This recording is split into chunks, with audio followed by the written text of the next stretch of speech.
నీడను నేనే నువ్వీడను వీడను నువ్వీడను వీడను వీడను వీడను వీడని నీడను నేనే.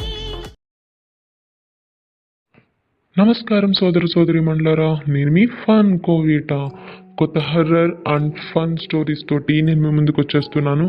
లైక్ అండ్ సబ్స్క్రైబ్ చేసి సపోర్ట్ చేస్తారని ఆశిస్తున్నాను. ఈరోజు ఒక రియల్ హర్రర్ ఇన్సిడెంట్తో నేను మీ ముందుకు వచ్చేసాను. ఇక ఏ మాత్రం ఆలస్యం చేయకుండా కథలోకి వెళ్ళిపోదాం. ఇది భాస్కర్ అనే వ్యక్తి జీవితంలో జరిగిన నిజమైన సంఘటన.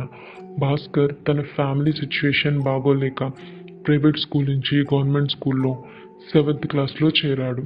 తను చాలా ఇంట్రోవర్ట్, సో త్వరగా ఎవరితోనూ కలిసేవాడు కాదు.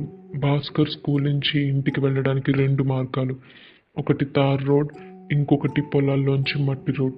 భాస్కర్ ఎప్పుడూ మార్నింగ్ మట్టి రోడ్డు నుంచి స్కూల్కి వెళ్తూ ఉండేవాడు. తనకి తెలియని విషయం ఏంటి అంటే నైట్ అయితే ఆ రూట్ని ఎవ్వరూ యూజ్ చేయరని. భాస్కర్కి స్కూల్లో ప్రవీణ్తో స్నేహం ఏర్పడింది. ఇద్దరు మంచి స్నేహితులయ్యారు. ప్రవీణ్ ఫ్రెండ్ రాహుల్ భాస్కర్ని ప్రవీణ్ని బర్త్డే పార్టీకి ఇన్వైట్ చేశాడు. ప్రవీణ్ భాస్కర్ని తీసుకొని పార్టీకి వెళ్ళాడు. చాలా హ్యాపీగా సెలబ్రేట్ చేసుకున్నారు. అలా ఎంజాయ్ చేస్తూ భాస్కర్ టైం చూసేసరికి 7 అయింది. గబగబా బ్యాగ్ తీసుకొని వెళ్ళడానికి రెడీ అయ్యాడు. ఇంతలో ప్రవీణ్, చాలా లేట్ అయింది, ఇంటికేం వెళ్తావు, మా ఇంట్లో ఉండు అన్నాడు. అయినా భాస్కర్, ఇంట్లో తిడతారు, ఎర్లీగా వచ్చేస్తానని చెప్పా అన్నాడు. సరేనని ప్రవీణ్ తనతో పాటు స్కూల్ వరకు తోడుగా వచ్చాడు.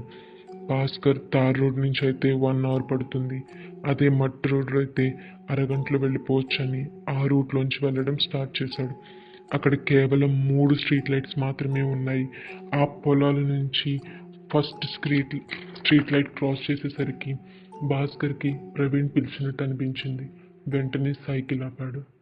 సరే, ఇదంతా నా భ్రమ అయి ఉంటుంది అనుకొని స్టార్ట్ అయ్యాడు. సడన్గా సైకిల్ ఒక గొయ్యిలో పడి భాస్కర్ కింద పడ్డాడు. తనకి ఏం అర్థం కాలేదు. మార్నింగ్ వచ్చినప్పుడు బాగానే ఉంది కదా అనుకున్నాడు. తన సైకిల్ చైన్ ఊడిపోయింది. ఇక కొంచెం దూరంలో 2వ స్ట్రీట్ లైట్ దగ్గర చైన్ సరిచేద్దామని సైకిల్ నడిపించుకుంటూ నడుస్తున్నాడు. చాలా నిశ్శబ్దంగా ఉన్న ప్రదేశాన్ని చూసి తనకి కొంచెం భయం స్టార్ట్ అయింది. 2nd స్ట్రీట్ లైట్ వచ్చేసరికి సైకిల్ చైన్ బిగుస్తుండగా తనకి ఎవరో వెనుక నుంచి చూస్తున్నట్లు అనిపించింది. అంతే, భాస్కర్కి భయం రెట్టింపైంది. ఇంతలో సడన్గా స్ట్రీట్ లైట్ బల్బ్ బ్లింక్ అవడం స్టార్ట్ అయింది. తనకు సైకిల్ ఎక్కి వేగంగా తొక్కడం స్టార్ట్ చేశాడు. తను 3వ స్ట్రీట్ లైట్ వరకు వచ్చాడు.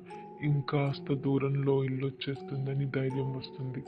కానీ తన వెనకాల ఆ నల్లని ఆకారం పరిగెడుతుంటూ సైకిల్ దగ్గర వరకు వచ్చేస్తాడు.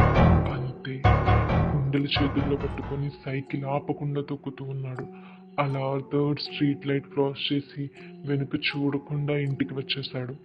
తనకి ఒళ్ళంతా వణుకుతూ ఉంది. ఆ నెక్స్ట్ డే వాళ్ళ ఫ్రెండ్స్ని అడిగితే ఊళ్ళో కొంతమంది కలిసి ఎవరో చేతబడి చేస్తున్న పర్సన్ని కొట్టి చంపేశారంట. అలాంటివి అక్కడ చాలా జరుగుతాయని చెప్పాడు. ఇలా తనకే కాకుండా చాలా మందికి జరిగినట్టు తెలుసుకున్నాడు. ఆ విషయం విన్న భాస్కర్ అప్పటి నుంచి ఆ రూట్ నుండి వెళ్ళడం మానేశాడు. ఇది భాస్కర్ యొక్క మినీ హారర్ స్టోరీ.